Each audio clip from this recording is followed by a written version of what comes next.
আসসালামু আলাইকুম প্রিয় দেশবাসী। আমরা আজকে দাঁড়িয়ে আছি জাতীয় সংসদ ভবনের সামনে। আমরা আজকে ঠিক যেই জায়গা থেকে কথা বলছি ২০২৪ সালের ৫ই আগস্ট ছাত্র জনতাকে সাথে নিয়ে আমরা এই সংসদ ভবন এলাকায় এসেছিলাম। আমরা একই সাথে এখানে এসেছিলাম, আমরা বিজয় উদযাপন করেছিলাম এবং আমরা আমাদের শহীদদেরকে স্মরণ করেছিলাম। আমরা একটা বড় স্বপ্ন এবং পরিবর্তনের লক্ষ্য নিয়ে ৫ই আগস্ট এই সংসদ ভবনে এসেছিলাম।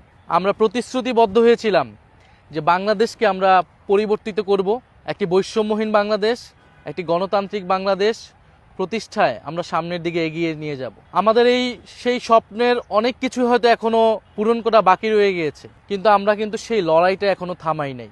আমরা সেই অগ্রযাত্রাতে এখনো আছি। আপনি হয়তো সেই বাবা যিনি সন্তানের হাত ধরে রাজপথে নেমে এসেছিলেন জুলাই গণ অভ্যুত্থানে। আপনি হয়তো সেই মা যিনি রাস্তায় নেমে বিস্কুট দিয়েছিলেন, পানি বিলিয়েছিলেন আমাদেরকে। আপনি হয়তো আমাদের সেই বোন যে লাঠি হাতে রাজপথে নেমে এসেছিলেন।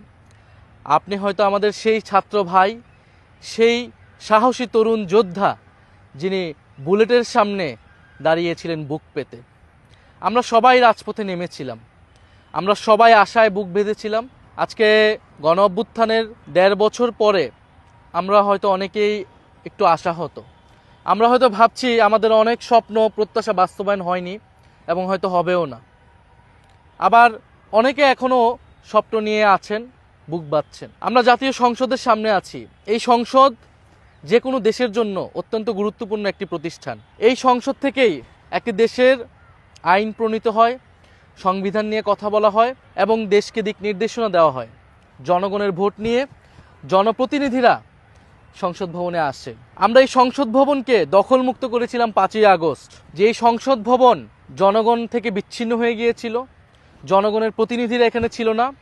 এই সংসদ ভবনকে ব্যবহার করে আমাদের সংবিধানকে কুক্ষিগত করা হয়েছিল, আমাদের রাষ্ট্রকে দলীয়করণ করা হয়েছিল।